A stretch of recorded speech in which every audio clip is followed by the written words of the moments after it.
Ya, selamat datang untuk para penonton di rumah But what the sana. hell, boy? Kami adalah dari kelompok statistika. Kami dari STIMIK Palangkaraya. But Kami what di the hell, sini boy? mau menjelaskan materi kami. Namun sebelum kita masuk materi kita, perkenalkan diri dahulu coy. Saya sendiri Mikael Azaria Mardi Putra. Saya Omi. Dan saya Rami Selondri Anggara. Oke, langsung saja kita ke materi kita. Let's go. Baik, di sini ada pada bagian data dari tes kecepatan internet yang kami uji, yaitu terdapat 30 kali pencobaan dan data pertama dengan kecepatan 45,07 Mbps dan yang uji data terakhir yaitu 50,69 Mbps.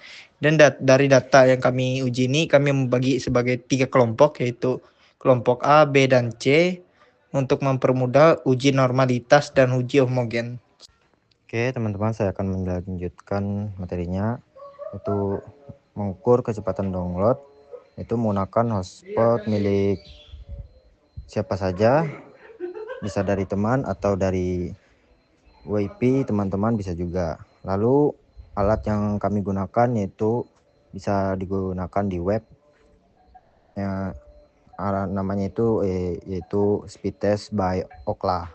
Bisa cari aja di Google, banyak kok teman-teman.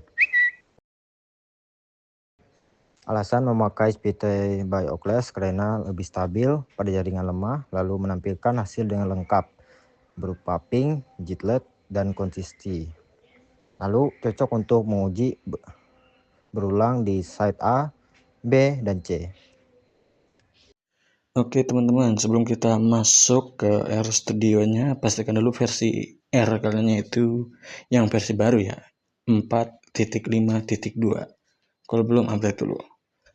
Oke, bisa dilihat di sini jika kalian sudah tahu codingan kalian untuk menunjukkan gambar histogram sama QQ plotnya, kalian bisa lihat di sini hasilnya punya kami dari uji kami. Dia bentuknya seperti ini. Nah, kita lanjut ke uji normalitas. Di sini ada uji Shapiro-Wilk. Codingnya seperti ini, nanti hasilnya ada di bawahnya ya teman-teman. Nah, begitu juga dengan Kolmogorov-Smirnov. Codingnya di atas, hasilnya ada di bawah. Lalu ada Lily-Force juga, sama seperti sebelumnya. Masukkan codingnya seperti ini, dan hasilnya ada di bawah.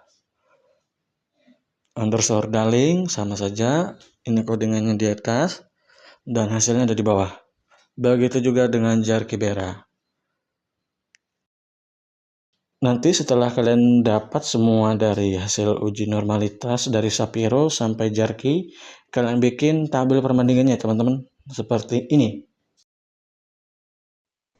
Lalu uji normalitas, apakah datanya normal?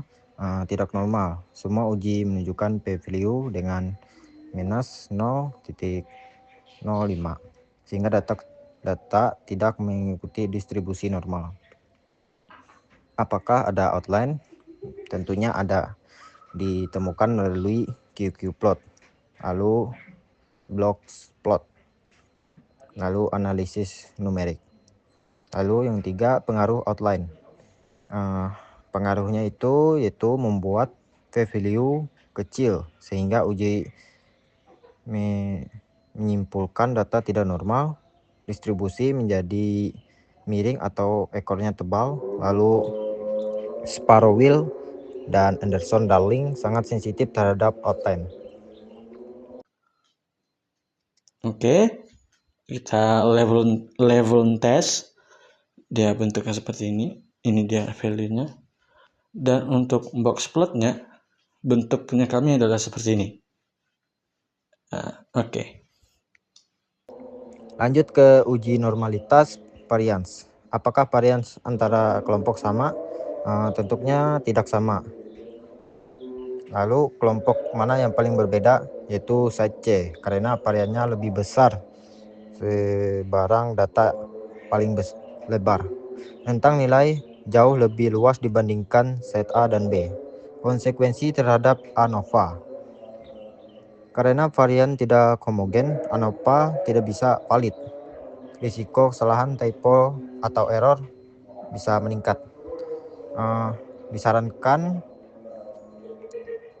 untuk menggunakan well ANOVA atau lakukan transformasi data log akar atau post hoc gemas well.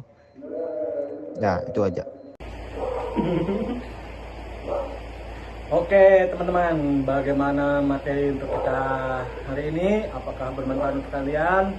Jika ya, mohon untuk kalian tekan like, jangan lupa komen, share juga ke teman-teman kalian, dan tentu saja subrek channel ini agar tidak ketinggalan di video berikutnya dari kami.